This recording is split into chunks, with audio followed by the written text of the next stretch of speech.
Arrancamos, Álvaro, ¿te parece? Sí, señor. Bueno, te presento. Esperá. Dame un segundo. Ok, ahora. Bueno, bienvenidos a todos los que nos están viendo por YouTube. Este es el acto formal de la defensa de Álvaro Zanetti, de la defensa de tesina de Álvaro. Es el último paso para recibirse. Es una ocasión siempre muy feliz para todos nosotros. Lo hemos tenido que soportar durante mucho tiempo y es hora que se vaya de acá. es cierto. En particular, hemos tenido que soportar mucho tiempo su tesina. Bueno, la tesina fue dirigida por el doctor Lucas Usal, que está acá presente, que va a ser uno de los evaluadores, y tenemos dos evaluadores invitados, el doctor Guillermo Greenblatt y el doctor Flavio Spetale, que evaluaron la tesina y que van a ser parte del jurado de la misma. Entonces, a partir de ahora, Álvaro nos va a hacer una presentación de unos 30 a 40 minutos, y luego de esa presentación va a haber una pequeña sesión de preguntas del jurado, y le repito a todos lo que ya puse al lado en el chat de YouTube. El que quiera disparar alguna pregunta interesante está invitado a hacerlo. Entonces, bueno, lo dejamos con Álvaro. Bueno, comenzamos entonces. Primero que nada, el título de la tesina es Codificación y reconstrucción de rostros con redes adversarias generativas, como se observa aquí. Y voy a comenzar con la motivación y objetivos que tuvimos en este trabajo. Para eso, primero voy a dar una breve introducción de redes adversarias generativas, que después veremos más profundidad en el modelo propuesto. Pero básicamente las redes GAN son modelos basados en redes neuronales que han demostrado ser muy efectivos para generar imágenes sintéticas. Es un modelo generativo que aprende de los datos disponibles la distribución de probabilidad, que tienen lo mismo. O sea que si nosotros entrenamos el modelo con una colección, por ejemplo, de imágenes de rostros, esta red GAN va a generar con cierta diversidad imágenes de rostros. Y lo mismo para otros dominios. Una vez entrenado, este modelo transforma determinísticamente un vector Z de ruido que se inyecta en la entrada de la red y produce una salida que en nuestro caso va a ser una imagen. Algunas consideraciones importantes. El proceso de generación, no hay ningún, digamos, proceso iterativo de optimización en este proceso de generación de la imagen. Simplemente se hace un feed forward a través de la red. Después, toda la variabilidad de salida de la red es capturada por este vector Z, y resulta interesante estudiar la relación entre el espacio latente aprendido por el generador y las imágenes generadas, como por ejemplo la relación semántica entre imágenes correspondiente a valores de Z cercanos para el vector de entrada. Bueno. Además, se ha observado que en general es difícil obtener una inversa para este generador, es decir, una función que dada una imagen se obtenga el vector Z que le permita al generador reconstruir tal imagen.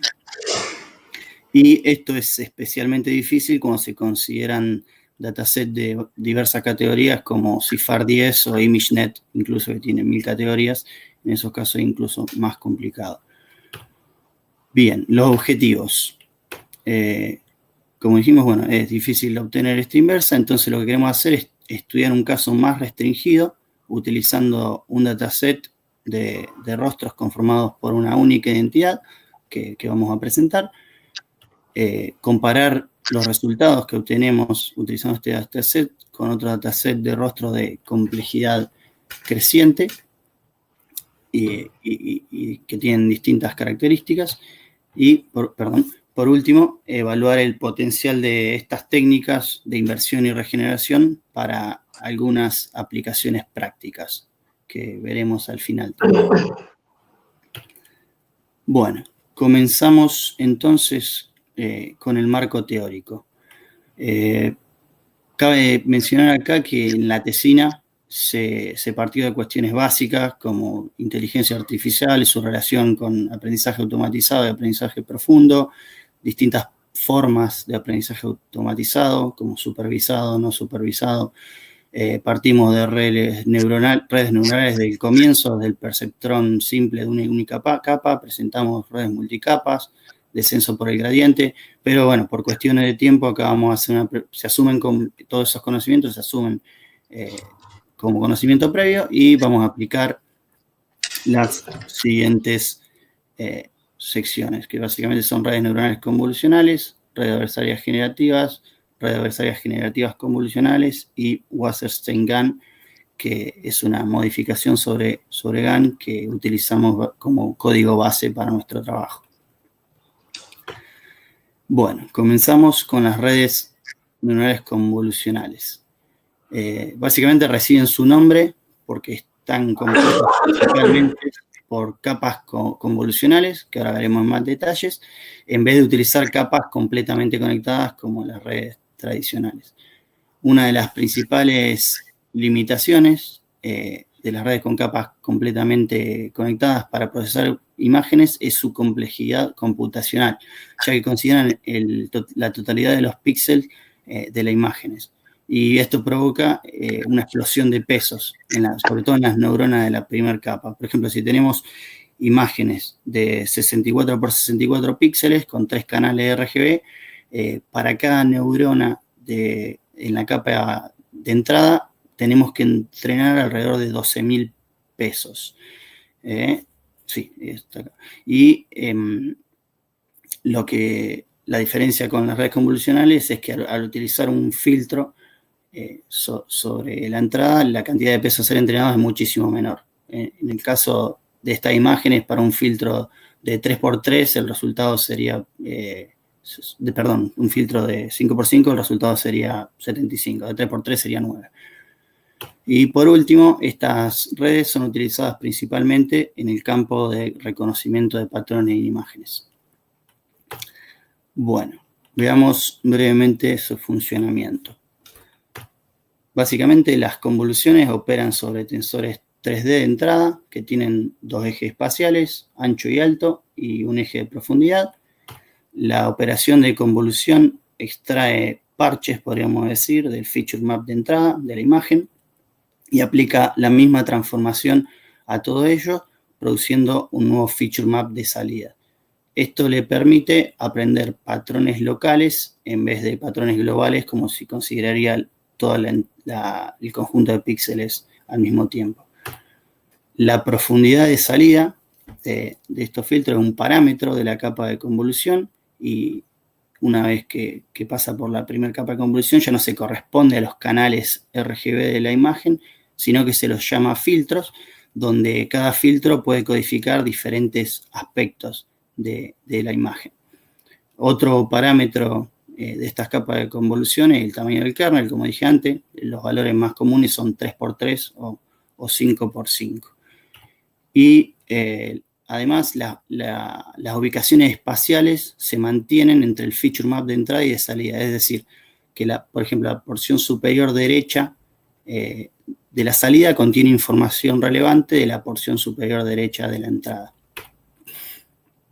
Algunas propiedades interesantes de estas redes es que los patrones aprendidos no dependen de la ubicación del objeto de la imagen, o sea que cuando aprendemos un determinado patrón en una porción de la imagen podemos reconocerlo en otras porciones de esa misma imagen. Se aprenden jerarquías de patrones, como vemos en la figura. Las primeras capas generalmente aprenden a reconocer bordes o texturas y luego las capas subsiguientes ya aprenden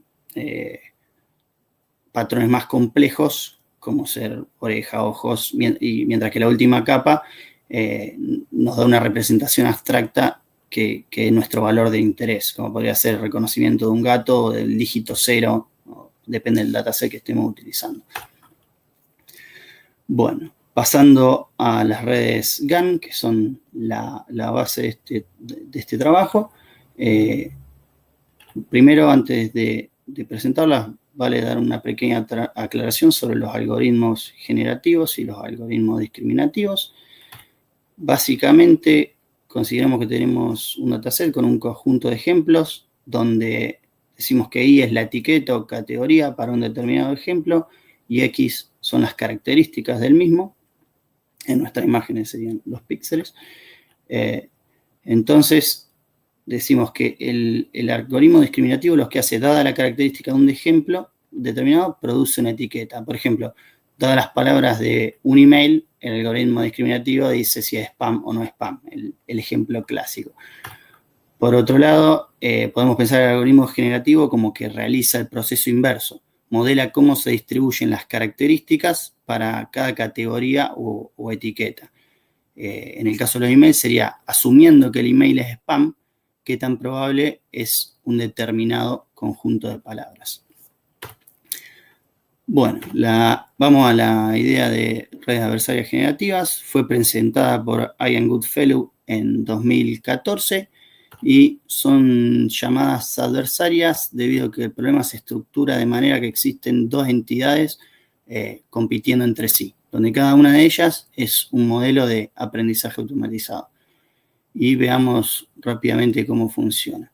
Supongamos que queremos construir un generador de imágenes de rostros, como es nuestro caso. Comenzamos por alimentar uno de nuestros modelos, el de abajo, el generador, con las imágenes, perdón, con un vector Z de ruido aleatorio. Este generador aplica diferentes transformaciones a dicha entrada y genera una imagen de salida, ¿no? Una imagen ficticia de salida. Este procedimiento lo repetimos varias veces, múltiples veces, y por otro lado tomamos una cantidad similar de imágenes reales provenientes de nuestro dataset y alimentamos estas imágenes reales junto con las imágenes ficticias que a la salida del generador a nuestro otro modelo que es el discriminador. El trabajo del discriminador es devolver básicamente la probabilidad de que la imagen pertenezca al dataset original o sea una imagen ficticia, apócrifa del generador. Entonces, por cada error en una imagen ficticia, el discriminador es penalizado y el generador es recompensado, y el discriminador también es penalizado o recompensado según su clasificación sobre imágenes reales. Al transcurrir el entrenamiento, la competencia entre estos dos modelos llega al perfeccionamiento mutuo de ambos, por lo que el generador generará mejores imágenes de mayor calidad y el discriminador tendrá más habilidad para poder determinar si son falsas o reales. Bueno, por último vamos a mencionar algunos problemas que se observan en la formulación original de GAN. Uno de ellos es la dificultad de entrenamiento. Hay casos donde los modelos simplemente no aprenden o convergen a mínimos locales. Y por otro lado tiene el problema llamado colapso de moda, que es cuando el generador produce la misma salida para una gran cantidad de vectores aleatorios de entrada. Y estos problemas se fueron reduciendo en futuras implementaciones de GAN. Algunas de ellas las veremos a continuación. Una de ellas son las redes adversarias generativas convolucionales. Podemos decir que son una función de las dos anteriores que vimos, y los autores, Alex Radford y colaboradores, proponen una serie de cambios y de restricciones para aliviar los problemas que recién mencionamos. Uno de esos cambios o restricciones es el uso de redes convolucionales, tanto para el generador como el generador. Se limita el uso de capas completamente conectadas. Solamente la primera capa del generador y la última del discriminador son completamente conectadas. El resto son capas convolucionales como las que vimos anteriormente. Se utiliza la técnica de batch normalization, la cual normaliza la entrada en cada neurona a media 0 y varianza 1. Y se utiliza ReLU como función de activación del generador, excepto para la capa de salida donde se utiliza la tangente hiperbólica. La función de activación ReLU es muy sencilla, básicamente es la identidad para valores mayores a 0 y 0 en caso contrario. Y en la figura podemos ver una representación de este generador con sus capas convolucionales y la capa fully connected de entrada, y el discriminador es análogo. Por último, en este marco teórico, no entraremos en detalles sobre las arquitecturas de Wasserstein-GAN y WGAN-GP de Gradient Penalty, pero los vamos a mencionar las motivaciones y logros obtenidos debido a que nuestro trabajo parte del código de WGAN con gradient penalty, por lo tanto, veremos. Las motivaciones es que a pesar del éxito de GAN, hay poca o ninguna teoría que explique el comportamiento inestable del entrenamiento de GAN, al menos cuando realizamos estos experimentos. Y lo que es peor, los enfoques para atacar este problema se basan en heurísticas que son muy sensibles a los cambios, lo cual hace que sea muy difícil experimentar con nuevas variantes o utilizarlo en nuevos dominios, lo cual limita su aplicabilidad.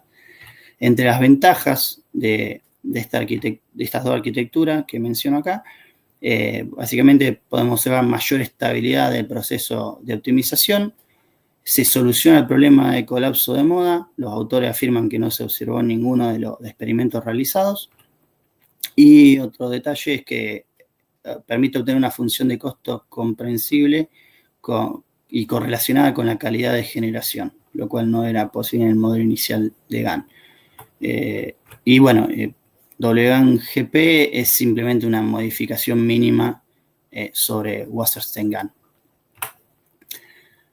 Bueno, con eso terminamos la introducción teórica y vamos a ver el modelo propuesto por nosotros.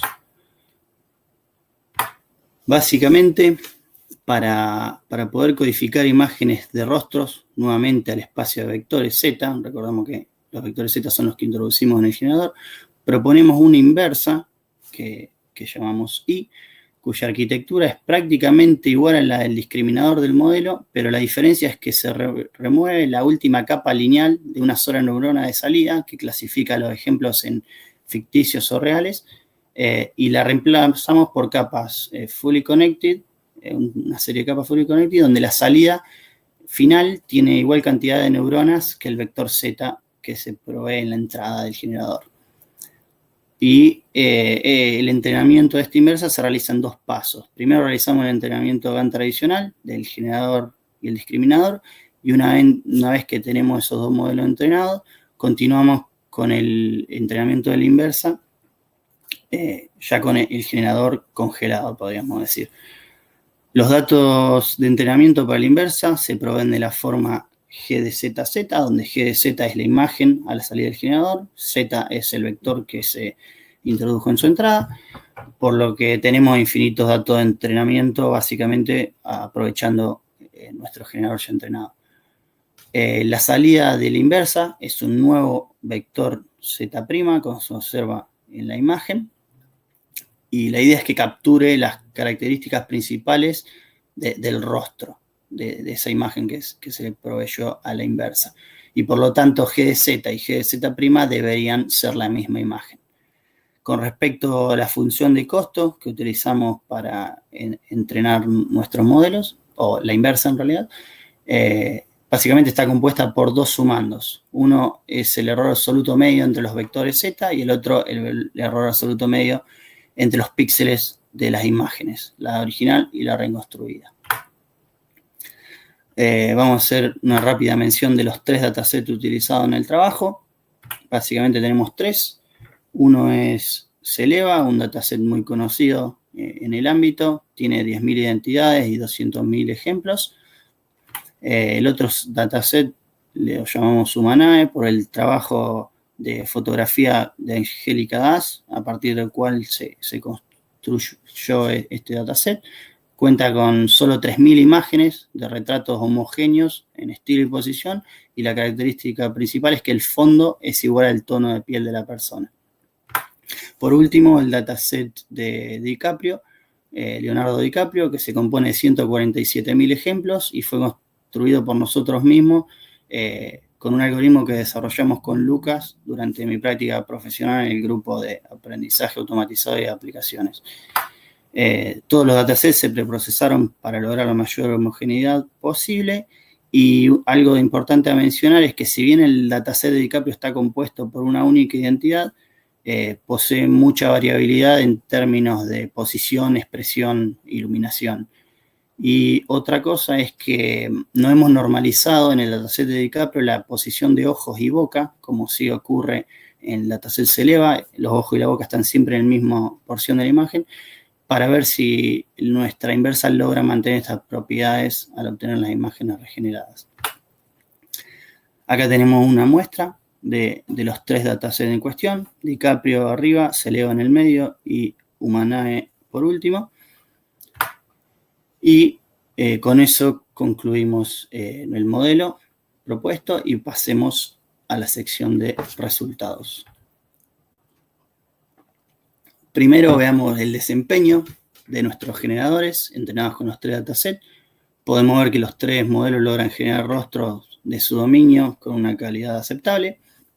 Y sin embargo, como se observa en la figura, se puede notar la menor calidad del modelo Humanae, el último, lo cual es entendible por el pequeño tamaño del dataset. Con respecto a la evolución de la función de costo durante nuestro entrenamiento, podríamos decir que obtuvimos el resultado esperado. Es una función de costo decreciente a medida que transcurren las iteraciones, y lo que se puede observar es que el error absoluto medio entre las imágenes prácticamente llega a su valor mínimo en la iteración 75.000 y luego solo sigue disminuyendo el error absoluto medio entre los vectores. Bien, vamos a hacer una evaluación de esta inversa que hemos construido. Podríamos decir visualmente que la inversa logra capturar las distintas características de la imagen, como la orientación, sexo, iluminación, posición de la boca, demás, y reproducirlas al pasarlas por el generador, incluso en imágenes nunca vistas, como es el caso de test a la izquierda. Son imágenes que apartamos en un conjunto de test, alrededor del 10%, y no fueron vistas nunca por el generador ni el discriminador, ¿no? Perdón, por la inversa de nuestro modelo. Bueno, un experimento que realizamos con el objetivo de comprender mejor estos 2 espacios de interés que tenemos, que es el espacio euclídeo n-dimensional y el espacio de imágenes de cada dataset, se encuentra resumido en esta figura. Básicamente calculamos la norma L2, digamos, de los vectores Z' obtenidos al aplicar las diferentes inversas sobre 1000 imágenes de cada dataset, y comparamos dicha norma con la obtenida sobre 1000 vectores aleatorios con distribución normal estándar, que son básicamente los vectores que se usan para los datos de entrenamiento. Como vemos, las normas no son coincidentes, y este fenómeno no sería el resultado que esperábamos, teniendo en cuenta la calidad de reconstrucción de las imágenes.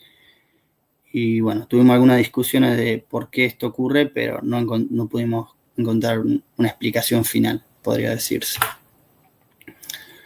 En cada modelo aquí, acá están los 3 modelos, cada uno de ellos tiene su color, como podrán imaginar. Bueno, otro experimento que realizamos con el mismo objetivo es un desplazamiento dentro del espacio latente de vectores. Dado un vector Z0 inicial, generado de forma aleatoria con distribución normal estándar, generamos su imagen sintética, que básicamente es la imagen a la izquierda en esta parte central. Luego pasamos dicha imagen por la inversa y obtenemos un nuevo vector Z', que devuelve una nueva imagen, la reconstrucción, que es la imagen a la derecha, como vimos anteriormente. Y con esto definimos el vector diferencia, que es básicamente Z' menos Z0, y utilizando este vector hacemos la exploración del espacio de 2 formas distintas. En la primera fila sumamos y restamos dicho vector y generamos las imágenes con el vector resultante. Y en la segunda fila lo que hacemos es sumar y restar un vector aleatorio con una norma que sea coincidente con la norma del vector diferencia. Lo que pudimos observar en este experimento es que sugiere que las imágenes que se obtienen a través de la dirección D son más similares a las originales que las que se obtienen en una dirección aleatoria. Como se puede ver, la primera fila parecería tener más relación con las imágenes originales que la segunda, donde sumamos un vector aleatorio. Siguiendo esta idea de exploración del espacio latente, también realizamos interpolaciones, al igual que lo hace el trabajo de Radford, con el valor agregado en este caso que podemos seleccionar las imágenes que queremos invertir. Las imágenes originales se observan en los extremos y en el centro está la interpolación. Nuevamente tenemos dos filas. En la primera fila es simplemente la interpolación de los vectores, se pasan por el generador y se obtiene la imagen, y lo que se hizo en la segunda fila fue normalizar el vector resultante de esta interpolación de manera que su norma sea igual al valor de la mediana de la norma calculada sobre 1000 imágenes del dataset. Y como pudimos ver, esta normalización que realizamos parecería aumentar la calidad de las imágenes generadas en dicho caso. Por último, motivado por este hecho de que la inversa devuelve vectores diferentes, a pesar de que las imágenes reconstruidas son muy similares, surge la pregunta de qué sucede si iteramos este proceso de codificación y reconstrucción. Con lo cual constituimos lo que se llama un sistema dinámico, y en la figura podemos ver diferentes instantes de dicha dinámica. El instante 0 son las imágenes originales, el instante 1 son las primeras reconstrucciones, y luego hacemos 5000 iteraciones de este proceso. El resultado ideal hubiera sido que converjan a la identidad original. Sin embargo, los resultados sugieren que el sistema se comporta de forma caótica y tenemos ciertos rostros particulares que constituyen los atractores de este sistema dinámico. Y este resultado es esperable, podría decirse, desde el punto de vista teórico para un espacio de alta dimensionalidad. Acá podemos ver muy rápidamente esta evolución.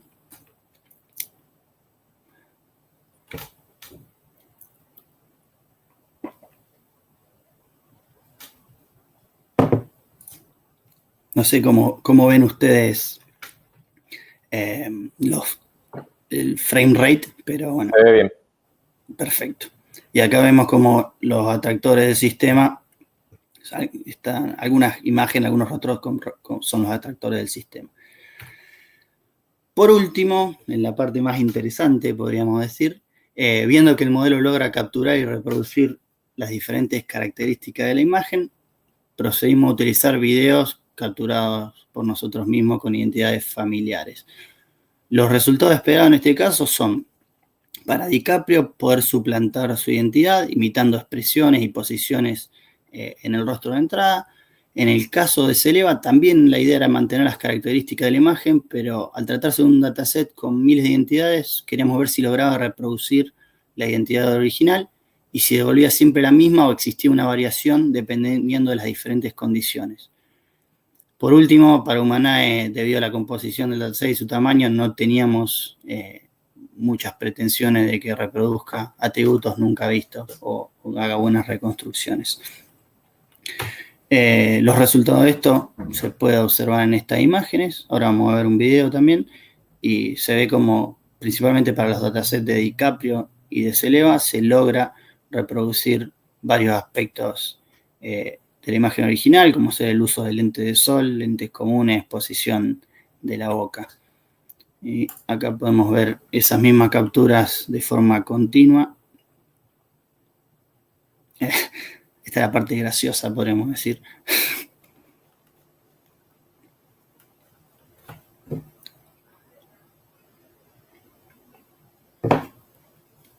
También se puede ver que el dataset Humanae, los resultados son pésimos debido a que nunca vio imágenes con estas características. Eran simplemente retratos, por lo tanto no las puede reproducir. Por cierto, el primero era el dataset Seleva, el del medio era DiCaprio y el último era Humanae. Supongo que eso habrá sido claro. Y finalmente, para dar un cierre a los resultados del proceso de inversión y reconstrucción, se realizó un experimento para obtener medidas cuantitativas sobre la calidad de reconstrucción de nuestras imágenes.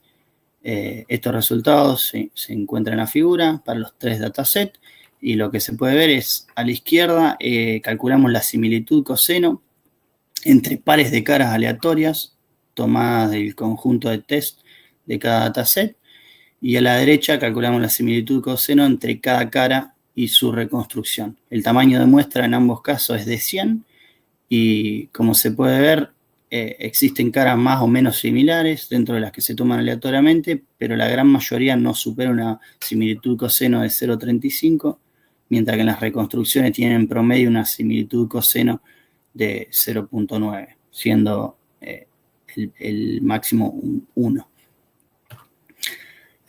Por último, algunas aplicaciones prácticas que podemos mencionar: generación y animación de rostros sintéticos de una determinada persona, representación visual de chatbots, en términos de seguridad informática, podríamos decir suplantación de identidad en sistemas de validación por reconocimiento facial en video. Obviamente necesitamos por ahí un mejor rendimiento para esto, para los reconocimientos de hoy en día, pero es una posibilidad planteada. Y generación de identikits manipulables mediante la combinación de diferentes personas, usando esta interpolación que mostramos anteriormente y la posibilidad de poder elegir qué rostros queremos combinar, podemos tratar de ver diferentes combinaciones con las características deseadas. Como conclusiones, creo que ya estamos casi en media hora. Fue un poco rápido, pero bueno, logramos la recodificación de imágenes de rostros del dominio particular en un vector Z perteneciente al espacio latente. Dichas codificaciones logran capturar las características semánticas principales de la imagen en los 3 datasets. Basado en el análisis cuantitativo que recién presentamos, podríamos decir que la calidad de reconstrucción en el caso del dataset más restringido de DiCaprio es mayor, como ese era uno de los objetivos. Sin embargo, la diferencia no es sustancial y también se obtuvieron buenos resultados de reconstrucción en los otros datasets. Cabe destacar que la capacidad de regeneración de una identidad nunca vista es superior en el modelo de Celeva, lo cual tiene sentido por su mayor variabilidad. Y otra cosa que pudimos observar es que no se necesita una enorme cantidad de datos para el entrenamiento de nuestra inversa propuesta, ya que el dataset Humanae con 3.000 ejemplos logró, al menos en su dominio, poder obtener reconstrucciones razonables. Y pudimos validar, podría decirse, algunas aplicaciones prácticas. Posibles trabajos futuros. Una posibilidad sería analizar cómo funciona el modelo propuesto con dataset de otros dominios. Luego pensamos en utilizar la distancia coseno durante el entrenamiento de nuestra inversa del modelo, de nuestra inversa, en vez de utilizar el error absoluto medio, ya que esta fue una medida que utilizamos en experimentos futuros con buenos resultados. Utilizar una máscara al calcular la distancia de píxel entre dos imágenes, ya que no estamos interesados en el fondo, simplemente estamos interesados en la imagen, en el rostro. Y por último, pero no menos importante, si bien utilizamos WGAN con Gradient Penalty como modelo base, este modelo y los procedimientos realizados se podrían reproducir en otros modelos GAN más actuales y más cercanos al estado del arte, considerando que el estado del arte ha avanzado en todo este tiempo. Cuando nosotros realizamos el experimento estábamos muy cerca del estado del arte y bueno, luego este se fue moviendo. Y así podríamos obtener imágenes de mayor calidad y resolución. Y con eso damos concluida la presentación. Bueno, muy bien. Hacemos un aplauso virtual de todos a la presentación, como sería en este momento. Felicitaciones, muy bien. Y entonces les abrimos las preguntas a, no sé quién empezar, Flavio, Guillermo. Como quieran. Dale, Guillermo, dale vos, después voy yo. ¿Estuvo claro? ¿Fue muy rápido? Sí. No, estuviste muy bien, primero, bueno, te quería felicitar. La verdad, la tesina está muy bien escrita, muy fácil de leer y ahora la presentación también estuviste bien claro y sintético de lo que expusiste, así que mis felicitaciones. Muchas gracias. Tuve que comprimir bastante para mostrar todo en la slide en media hora, pero bueno. Siempre pasan esas cosas. Yo te quería preguntar, digamos, la pregunta principal que te quería hacer era algo que también dejaste medio afuera. Vos en la tesina tenés una parte de trabajos relacionados, que, digamos, de otros trabajos que también buscan Sí. recuperar el Z a partir de una imagen dada. Sí. Acá hicieron lo mismo con un dataset, digamos, más limitado, por lo menos el objetivo era más o menos el mismo, pero usaron un modelo levemente diferente. ¿Qué ventajas crees que te trajo usar este modelo en cambio en vez de alguno de los que ya estaban propuestos? Sí, no sé a cuáles, porque mencionamos como 4 trabajos relacionados, no sé exactamente al cuál te referís. No, digamos, ¿qué ventajas tenés con respecto a esos? Bueno, una ventaja que vimos en nuestro caso, utilizando el generador para el entrenamiento de la inversa, por ejemplo, es la cantidad infinita de datos de entrenamiento. Simplemente generando un vector aleatorio, nosotros pasamos por el generador y obtenemos una nueva imagen, que es un nuevo ejemplo de entrenamiento para la inversa. Otras comparaciones con los trabajos, al menos los que intentaban lograr reconstrucciones de las imágenes, podríamos decir que al menos contra los que yo comparé, que entiendo que hoy en día el estado del arte ha avanzado, pero parece que nuestra reconstrucción ahora parece mejor realizada. Y por otro lado, algunos de estos trabajos se basaban en autoencoders, y uno de los problemas principales de los autoencoders son que las imágenes regeneradas luego son muy blurry, serían muy desenfocadas, parecen, lo cual no se observa en nuestro caso. Esa te podría mencionar como las diferencias principales que puedo observar. No sé si tenés alguna para agregar en ese caso. ¿Qué te parece? Me parece muy bien la respuesta. Por otro lado, al final comentás que hicieron algunas pruebas con la distancia de coseno. Sí. ¿Por qué crees que esa distancia te da mejores resultados? Simplemente fue una distancia, digamos, que propuso Lucas, pero se supone que funciona bien para comparar imágenes. Bueno, bárbaro, mejor es mejor usar esa para imágenes, digamos, eso sería. Claro, funciona bastante bien, y junto con otro experimento que realizó Lucas en otros trabajos, propuso ya luego, digamos, una vez que ya habíamos hecho los experimentos, por eso no lo utilizamos para entrenamiento, que utilicemos esta distancia coseno. Bien, bárbaro.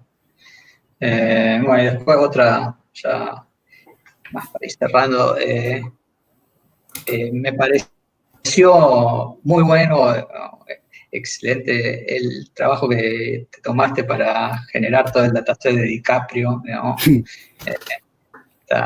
Y me parece algo también muy valioso. ¿Pensaron en a lo mejor de publicarlo de alguna forma para que otros puedan usar ese dataset? La verdad que no lo charlamos. Luca me había propuesto una presentación en la JAIO de la tesina, pero bueno, no, por cuestiones de tiempo no lo pudimos realizar. Pero sí, el algoritmo que desarrollamos permitió básicamente tomar películas de DiCaprio, dividimos los frames con FFmpeg, creo que era el programa, y luego sobre todos esos frames de las películas, que eran gigabytes y gigabytes, pudimos con un algoritmo simple reconocer los rostros, realizamos algunas interpolaciones para suavizar estos reconocimientos y pudimos extraer todas las imágenes. Y luego, utilizando un support vector machine y un modelo que realizaba el embedding de estas imágenes, pudimos separar la imagen de interés, que era DiCaprio, del resto de la imagen de la película, y la verdad que funcionó muy bien y terminamos en un dataset de 647.000 ejemplos.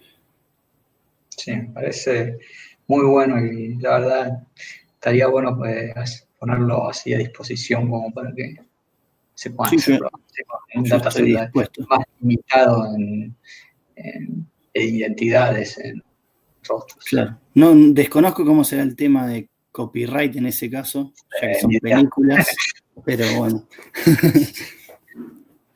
No queremos causar problemas. Sí, habría que Muchas averiguar gracias. eso. Bueno, por mí nada más.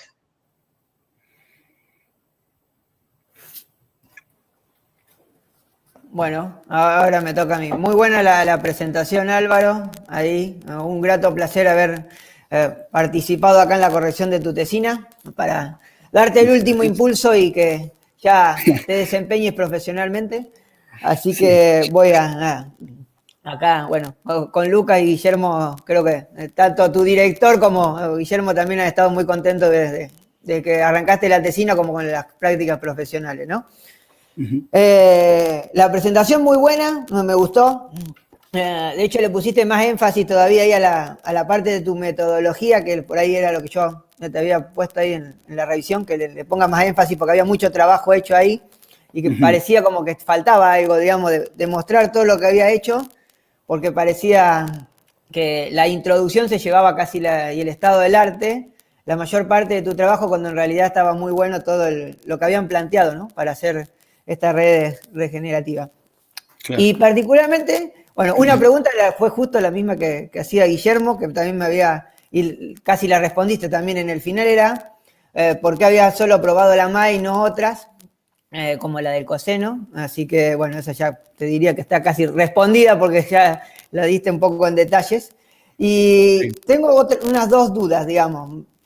¿Viste cuando vos entrenás el modelo ahí y tenés la gráfica del costo total y del X total, del Z y del costo total? Sí. ¿Cuánto es lo esperado, digamos, ahí en valor que vos decís, bueno, a partir de, no sé, viste que llegan a 0,5 o 0,9, dependiendo ahí de donde te pares en el eje?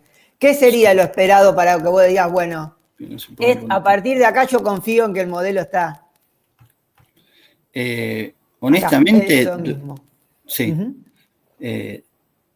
Me olvidé de mencionar en este caso. Vos podés contar con iteraciones ahí. Vos decís, bueno, después, claro, después de 5.000 ya está, porque, no sé, o después de 15.000 cortos, porque ya casi se va estabilizando.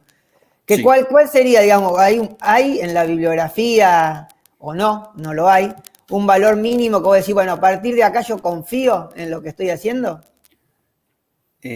No perseguimos, digamos, un valor determinado, simplemente podemos decir, digamos, generalmente en el entrenamiento GAN, a medida que evoluciona el entrenamiento, uno espera que este costo baje, obviamente,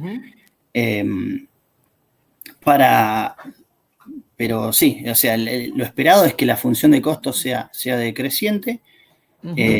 Es una buena pregunta la que vos planteás acá, porque si uno considera el valor que obtenemos, supongamos 0,7, digamos, con un valor absoluto medio, por ejemplo, entre los dos vectores Z, si uno traduce eso y lo compara con los vectores aleatorios, la verdad que no se encuentran extremadamente lejos los vectores regenerados por nuestra inversa y los vectores aleatorios con una distribución normal estándar.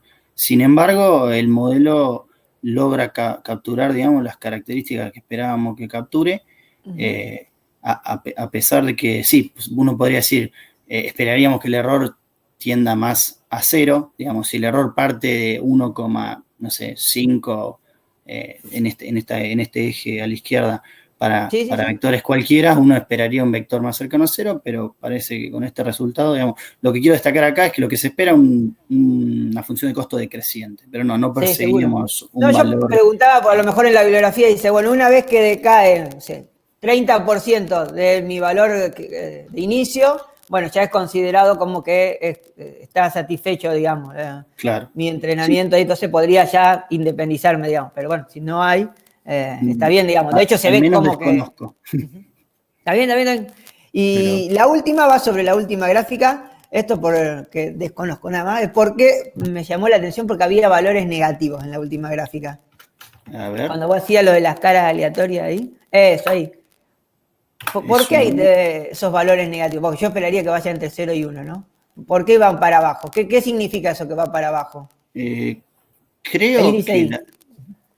No recuerdo exactamente, pero la distancia con 0 no tiene un rango entre 0 y 1. O 0 y 1 siempre es. Va para los dos lados. Por eso, pero yo quería saber qué significaba, digamos, que te esté dando ese valor negativo, digamos, porque viste que dependiendo de la reconstrucción no te da. No lo alcanza a llevar nunca. En los Porque que las son random, imágenes sí. son similares. Sí, te dan muy similares. En las que son la reconstrucción. Ahora, en las random, viste que o sea, las tres van para abajo. ¿Y Claro. qué significaba eso que te va para abajo? Porque en las otras justo no se da, digamos. Eso, nada más. ¿Qué Sí, era? sí, no. Si saben lo que es, a lo mejor no. Yo creo que es o sea, al calcular básicamente la distancia coseno entre dos vectores cualesquiera, creo que tiene que ver con el rango propio de esta distancia, pero no te podría decir qué significa eso en nuestras imágenes. Simplemente Claro, a lo mejor yo creí que era que la imagen en ese caso tenía algo diferente, digamos, que era como opuesto, digamos, de lo que vos estabas mirando ahí, digamos, no sé, si estabas mirando el ojo en un lado, está en el otro, el ojo está opuesto, una cosa así, que se podía algo así claro, ver en esa no, medida. no, en tanto detalle no, digamos. Lo que se percibió en este experimento era ver que la distancia coseno esté lo más cercana posible a 1, digamos, que indica Claro. la similitud entre las dos imágenes. Pero es una buena pregunta esa. Voy a investigar en el caso del rango negativo. No sé si llama la atención porque el otro está muy arriba. Si hubiesen estado todos ahí cerquita, ahí no te llama tanto la atención, pero se pega el salto tan grande y va, viste, además tiene tanta variabilidad ahí en los random. Sí, los box porque son tan grandes que te llama, o sea, uno se queda siempre visualmente, hablando justo que estamos en imágenes, en la parte de izquierda y no en la derecha. Claro. Que es lo donde está mejor, digamos, porque son prácticamente idénticos. Pero bien, era eso. Esas dos son las preguntas, Álvaro. Ya, de mi parte está satisfecho. Muchas gracias. Bueno, y Luca, no sé si tenés algún comentario de eso último. Sí, no lo puedo responder. Creo que hay una definición de la distancia coseno que se normaliza para que no quede negativa, que no es la que estamos usando evidentemente nosotros, sino que directamente el coseno entre los dos vectores. Y bueno, cuando tenés dos imágenes aleatorias, el coseno en el espacio de alta dimensionalidad tiende a 0, por eso las medianas ahí están alrededor de 0. Y puede pasar de que te esté apuntando ligeramente en direcciones opuestas y ahí el coseno te da negativo. Creo que la distancia coseno como distancia en sí se normaliza, digamos, para que te quede positivo todo, digamos. No te genere este ruido, pero... Tal vez no olvidemos ese paso. Pero no está mal, digamos, ver porque queda explícito el 0 de esta forma, así que también está bueno mostrarlo. Claro. Bien. Bueno, ok, entonces te paso, Álvaro, dos preguntas del público. Tenemos, Jorge pregunta, ¿cuántas películas de DiCaprio usaron y por qué en particular DiCaprio? Excelente pregunta. Películas era prácticamente, no te diría toda la discografía, pero todas las películas donde DiCaprio estaba en un rango etario similar, podríamos decir. Filtramos las películas iniciales y películas donde hacía de anciano para utilizar un rango etario, digamos, de imágenes similares. ¿Por qué DiCaprio? Creo que la respuesta era, estábamos entre DiCaprio y Francella, básicamente. El problema con Francella era que no teníamos una discografía tan amplia. En DiCaprio teníamos una discografía con mucha variabilidad, que era lo que buscábamos para el dataset. Lamentablemente, porque me hubiera encantado utilizar Francella. Y Pablo quiere que comentes algo sobre las especificaciones de hardware que tuviste que usar, qué tipo de hardware usaron para la tesina. Bien, sí, con respecto a eso, también se observaba perdón, estoy acomodando esto. Se observaba en el gráfico del entrenamiento. Básicamente, el entrenamiento GAN nos llevó 200.000 iteraciones. Se realizó aproximadamente en un día y medio con una placa de video GTX 1070 Ti y un procesador Ryzen de 12 núcleos.